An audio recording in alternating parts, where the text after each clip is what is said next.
से बड़ा फैसला। नमस्कार, मैं पल्लवी शर्मा और आप देख रहे हैं दिव्य हिमाचल टीवी। मैं आपके सामने हाजिर हूं हिमाचल आज का मुद्दा लेकर।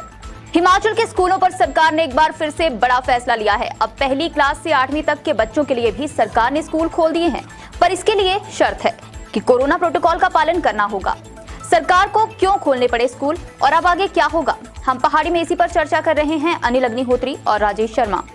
खुल गए स्कूल, बिल्कुल ठीक। आप सबको पता लग गया कि स्कूल खुल चुके हैं, सरकार ने फैसला ले लिया। राजेश, अच्छा इस पे आप जरा ये बताइए कि एक तो अभिभावकों का दबाव था शायद, जी, है ना जी, और दूसरे एग्जाम नजदीक आ रहे हैं, क्या इसीलिए ये फैसला लिया गया? बिल्कुल। देखिए, मंत्रिमंडल ने सीधे तौर पे फैसला लिया क्योंकि प्रदेश में जो परिस्थितियां कोरोना की बन रही थी अग्निहोत्री, जिस तरह के हालात सुधर रहे थे, हम संभल रहे थे, इस तरह से एक बहुत बड़ी लड़ाई लड़के निकल रहा था प्रदेश, वो स्थिति, उसका संकेत आज सरकार ने भी दे दिया कि स्थितियां यहाँ सुधर गई हैं। अब 17 फरवरी से पहली से लेकर 8वीं तक की कक्षाओं के लिए स्कूल खुल गए, यानी कि आगे तो चली 9वीं और +2 तक की कक्षाएं तो चली हुई हैं। स्कूल हमारे ITI, पॉलिटेक्निक कॉलेज या कॉलेजेस वगैरह तमाम पहले ही व्यवस्था वहां लागू रहेगी, वो खुल गए हैं। 17 फरवरी से छोटे बच्चे स्कूल आ पाएंगे। अभिभावकों का दबाव तो था ही था अग्निहोत्री जी, क्योंकि अभिभावक लगातार ये सरकार पे दबाव बना रहे थे कि कितने साल कोरोना से डर के आप सरकार को सीधे तौर पे कह रहे थे कि बच्चों को प्रमोट करते रहेंगे, कब तक डरते रहेंगे, कब तक बच्चे प्रमोट किए जाते रहेंगे। अब उनको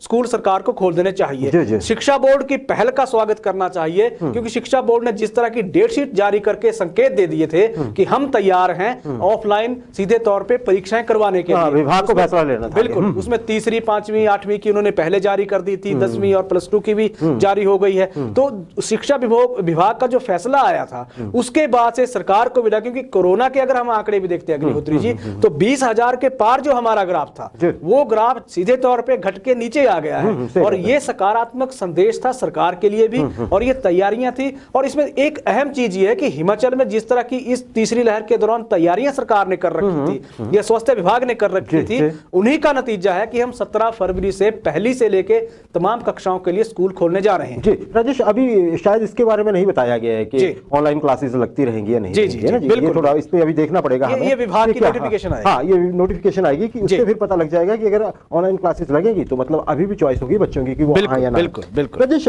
ठीक है, आपने कहा अभिभावकों का प्रेशर था जी स्कूल खोलने के लिए, लेकिन राजेश अभिभावकों की दिक्कत सिर्फ इतनी ही नहीं थी जी, दिक्कतें और भी हैं। अब बड़ी बात है कि क्या वो एड्रेस होंगी, अभी तो नहीं लग रहा है जी। राजेश, सबसे बड़ी चिंता थी जब पीछे स्कूल खुले थे कुछ वक्त के लिए, है ना जी, तीसरी लहर से ठीक पहले सबसे बड़ी परेशानी झेली थी ट्रांसपोर्टेशन की अभिभावकों ने, बच्चों ने भी झेली थी। बिल्कुल, बच्चों को स्कूल भेजना चाहते थे बहुत से अभिभावक, नहीं भेज पाए। क्यों नहीं भेज पाए? क्योंकि जो ट्रांसपोर्टेशन में गाड़ियां लगी हुई थी स्कूलों की, उनके रेट बेतहाशा बढ़ा दिए गए थे। बिल्कुल ऐसा हुआ था ना राजेश जी, बिल्कुल सही, हम सब जानते हैं, उसमें भुक्तभोगी भी है जी। कहा गया कि जी हमें बहुत, देखिए कोरोना काल में हमें टैक्स भी भरने पड़े सरकार को, सब कुछ हुआ हमारे, है ना जी, तो हमारे पास अब अगर आपने बच्चे भेजने तो इतने पैसे लगेंगे, नहीं तो हम बसें नहीं चलाएंगे। ऐसा हुआ था ना राजेश? बिल्कुल हुआ था।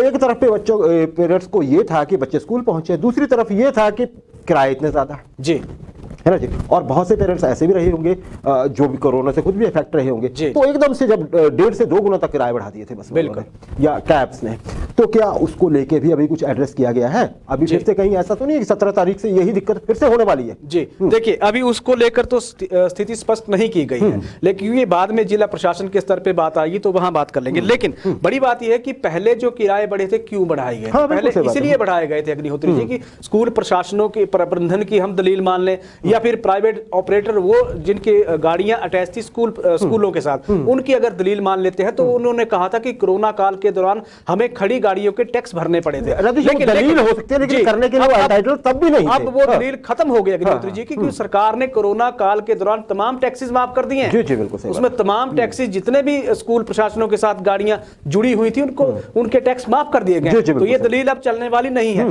दूसरी चीज, अब इसके लिए जिला प्रशासन को आगे आना होगा, स्कूल को भी जिम्मेदार होना पड़ेगा, स्कूल प्रबंधन के साथ जिला प्रशासन को बैठकर ये मसला हल करना होगा कि ऐसा नहीं है कि 50% कैपेसिटी के साथ चलने के साथ ही आप इस तरह का बर्डन अभिभावकों पे बढ़ा दें। कोरोना काल के दौरान, अब दूसरी लहर के दौरान, और खासकर पहली और दूसरी लहर के दौरान अगर हम देखते हैं तो हर घर की इनकम पे असर पड़ा है कोरोना के कारण। कई लोग बेरोजगार हो गए अग्निहोत्री जी, कईयों के साधन खत्म हो गए, बाजार नहीं खुले, दुकानें नहीं खुली, व्यापार जिस तरह से चला नहीं, कारोबार नहीं चला, वहां से फर्क पड़ा था, हर व्यक्ति की इनकम पे फर्क पड़ा था। अब परिस्थितियां धीरे धीरे बदल रही हैं, तो स्कूल प्रबंधन या जितने भी ऑपरेटर ऑपरेटर हैं उनको भी आगे आना होगा कि इस तरह की व्यवस्था मतलब बनाए रखें, और प्रशासन भी इसके लिए एक बाकायदा एक कमेटी जिला प्रशासन बनाए जो निगरानी रखे समय समय पर। जी राजेश, देखिए कमेटी बने नहीं बने, लेकिन ऑर्डर ऐसे होने चाहिए। विशेषज्ञ मानते हैं कि आप पर किलोमीटर क्यों नहीं डिसाइड कर देते स्कूल बस के लिए?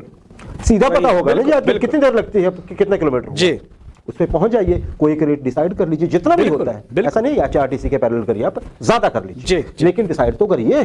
जी बिल्कुल सही है, ऐसा ही होना चाहिए ना। बिल्कुल ऐसा कई जगह तो ऐसा लगता है कि जैसे टैक्सी के रेट होते हैं ना जी, 1 किलोमीटर इतना आएगा, 2 किलोमीटर, बहुत जगह ऐसा हो रहा है। बिल्कुल, और पेरेंट्स परेशान है, क्यों? क्योंकि उनको अच्छे स्कूलों में बच्चे पढ़ाने हैं। बिल्कुल, लेकिन जो ऑपरेटर हैं, जो बस वाले हैं, अभी वो बोलेंगे तो हम तो ऐसे लेके जाएंगे। बिल्कुल, अब आप देख लीजिए कि आपका बच्चे को खुद छोड़ेंगे कब लेके आएंगे। बिल्कुल, तो ऐसा नहीं है कि सिर्फ स्कूल खोल देने से ही बात बनेगी राजेश, ये बड़ी। दूसरा एक और मैं आपसे चीज पूछ लेता हूँ राजेश, 17 फरवरी मतलब अभी हिमाचल में सर्दियां लगभग जाने वाली हैं। बिल्कुल, एक आज 2 दिन बारिश की फोरकास्ट है। कहीं ऐसा तो नहीं होगा, बहुत से अभिभावकों के आज हमें फोन आए कि जी ये बात उठाइए, कहीं ऐसा तो नहीं होगा कि स्कूलों की तरफ से बोला जाएगा कि आप विंटर यूनिफॉर्म ले लीजिए अब? हाँ बिल्कुल सही है, विंटर यूनिफॉर्म में अभी महीना भी नहीं है शायद पेपर्स के लिए, एग्जाम्स के लिए, तो कहीं विंटर यूनिफॉर्म, क्योंकि अगली सर्दियों में वो छोटी हो जाएंगी। छोटे बच्चों के लिए खासकर वो तो बढ़ते हैं ना जी, बिल्कुल 6 महीने में बच्चे बड़े, बिल्कुल नंबर छोटे हो जाते हैं। तो ये भी देखना पड़ेगा, क्या ऐसा इस पे भी कुछ डायरेक्शंस आई है क्या अभी तक? बिल्कुल अभी तक तो नहीं आई है कि इस तरह की व्यवस्था, क्योंकि अभी सरकार ने इसमें डिटेल आगे विभाग इसको नोटिफाई करेगा चीजों को। बड़ी बात यह है कि आप देखिए जो बच्चा 2 साल बाद जिस तरह के स्कूल आप देखिए छोटे पहली खासकर पहली कक्षा के बच्चे के लिए जो 2 साल बाद स्कूल जाएगा, उससे पहले वो नर्सरी में था। अब नर्सरी की ड्रेसेस का क्या उसको 2 साल बाद हो पाएगी? बच्चे ने ग्रोथ कर लिया होता है। अब विंटर आपने अभी ले लेते हैं राजेश, अभी स्वेटर ले लेते हैं बच्चे के लिए, फिर फुल स्लीव शर्ट ले लेते हैं, तो अब तो थोड़ी दिनों बाद गर्मी आ जाएंगे। बिल्कुल, फिर वो अगले साल के लिए तो जब दिसंबर में या नवंबर में मौका आएगा तब तक बच्चे के लिए छोटे हो जाएंगे कपड़े। बिल्कुल, क्या इसके बारे में सोचा है किसी ने? बिल्कुल, ये सोचना, ये शिकायतें आती है कि स्कूल खुले, अब ऐसा कहा जा रहा है, कुछ सभी नहीं करते लेकिन कई स्कूलों में राजेश साथ ही साथ बुक्स को लेके भी है। बुक्स के रेट बहुत ज्यादा बढ़ गए हैं, और कई जगह ऐसा कहा जाता है कि स्कूल से ही लीजिए या फला जगह से लीजिए, और वो लेनी ही पड़ती है। वहां पे आपको रेट एक स्लिप थमा दी जाती है, आपके पास कोई ऑप्शन नहीं होती है। बुक्स बहुत महंगी हो गई, जबकि सभी जानते हैं कि स्टेशनरी पे मुनाफा कितना होता है और मार्जिन कितना होता है। इस पे भी बहुत बातें आ रही है। क्या राजेश, मैं तभी बोल रहा हूं कि ये मसले ऐसे हैं अग्निहोत्री जी, ये मसले ऐसे हैं जहां जिला प्रशासन और स्कूल प्रबंधन की जिम्मेदारी सीधे तौर पे बनती है, सरकार की भी बनती है राजेश, विभाग की भी बनती है। सरकार को जिला प्रशासन को अलाउ करना होगा कि आप व्यवस्था को देखिए, व्यवस्था को, चाहे हिमाचल बोर्ड का चाहे किसी का भी स्कूल है, जो हिमाचल के दायरे में स्कूल आता है, हिमाचल की परिधि में आता है, वो हिमाचल प्रदेश की सरकार का स्कूल है। उसमें सरकार की व्यवस्था ये चाहिए होती है कि वो वहां देखे, प्रशासन को अधिकृत करे कि प्रशासन वहां जाए, किस तरह की वहां व्यवस्था चली हुई है, क्या वहां सरकार के नियम पूरी तरह से फॉलो किए जा रहे हैं। स्कूलों के प्रतिनिधि भी मौजूद उनसे बात की जाए, ऐसा नहीं है कि हाँ मौजूदगी में बिल्कुल, क्योंकि उन्होंने क्वालिटी एजुकेशन देनी होती है राजेश, फी तो वो लेंगे ही, लेकिन ये कहा जा सकता है कि कई स्कूल जो होते हैं वहां पे शिकायतें आती है कि वो किताबों के नाम पे मुनाफे की बात करते हैं। बिल्कुल, इसमें 2 चीजें, या फिर यूनिफॉर्म के नाम कम से वो ना हो, फीस आपकी दिखे, वो ज्यादा है तो ज्यादा है। बिल्कुल, इसमें 2 चीजें क्लियर हो जाएंगी। पहली चीज तो अभिभावकों का या प्रशासन का पक्ष क्लियर हो जाएगा कि सरकार क्या चाहती है, अभिभावक क्या चाहते हैं। दूसरा, स्कूल प्रबंधन का पक्ष भी क्लियर हो जाएगा कि स्कूल प्रबंधन को क्या दिक्कतें आ रही हैं, उनका समाधान मिल बैठ के कैसे निकाला जाएगा। तो उस एंड पे वो चीजें हैं, क्योंकि इससे अल्टीमेटली होगा क्या कि जो पेरेंट्स हैं वो कम से कम पिसने से बच जाएंगे, क्योंकि कोरोना ने हर किसी को अफेक्ट किया है, हम ये कहना चाहेंगे।